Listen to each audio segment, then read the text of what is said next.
Área do Noroeste, esperando ser autorizado. Olha aí, ó. Tá fora da grande área ali o Cristiano. Vem bola pra área. Vamos ver quem chega de cabeça. Aparece de soco por ali o Reinaldo. Sobra com o Cristiano.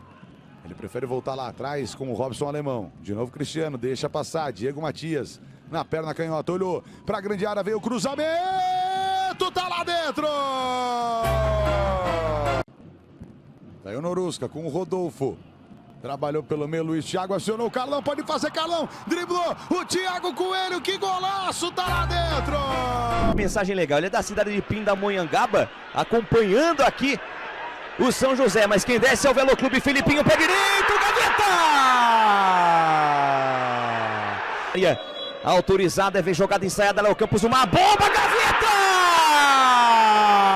E que golaço! Voltou com o Rafael Verrone, levantamento, a bola vem na entrada da área, toca de cabeça do Jefferson, uma, duas vezes, sobrou lá dentro, Jackson, gaveta! Gol! Vai pra disputa agora o Justino, ganha pro Juventus, segue o jogo, tá valendo, meteu elástico, Justino, cruzamento, toque é pênalti! Penalidade máxima pro Juventus! Autorizado, respira fundo Léo Castro, partiu, Léo Castro, bateu! Gol! Léo Castro! Driblou, deixou no chão, Vitor Barreto cruzou para trás, toque de cabeça ajeitado, a bola entra! Batista! Gol!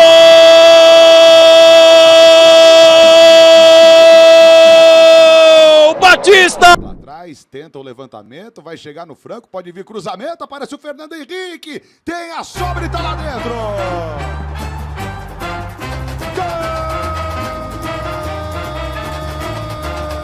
Seu Guilherme Teixeira, a enfiada de bola pro Maiquinho, vem a batida na perna esquerda, tá lá dentro! Cruzamento do Léo Santos, bola pelo alto, subiu de cabeça, Maranhão, tá lá dentro!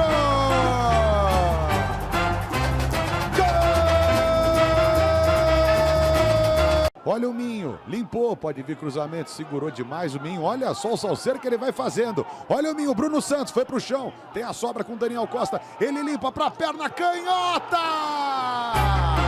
Que golaço! Gol! Abertura do lado direito, é com o Douglas Dias, vem tentando a Portuguesa Santista, olha o Diogo Carlos! Tá lá dentro!